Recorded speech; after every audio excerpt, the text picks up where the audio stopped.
চাল খেতে দিত, কিন্তু তার কুদম নিবৃত হতো না। তখন কি করত? সেই ভাইদের মাংস কেটে কেটে খাইত।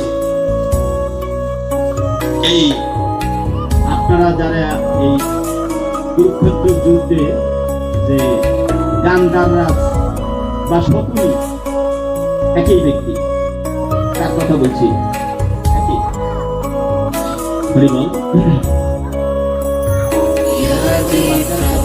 গান্ধারীর প্রথম বিবাহ হয়েছিল।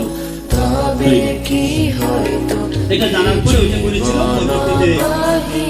তখন এই শকুনি বেঁচে ছিল। শকুনি তখন কি করলো? বাবার এই আঁঠু স্থান তৈরি করেছিল, এই আঁঠু হাত দিয়ে, আর এই পাথরের তৈরি করেছে পাশা, পাশা খেলার স্থান পাশা তৈরি করেছে কুরুবংশ ধ্বংস করার জন্য, আর সেইটাই করেছে।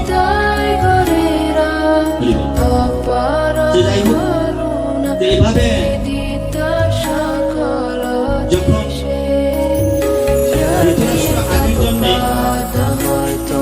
সে রাজা ছিল, তার সরোবরে আরেকটা প্রশ্ন জিজ্ঞেস করে নিই আপনাদের কাছে, গান্ধারীর কতজন ছেলে ছিল? 100? 100 মাতাদিরা 100?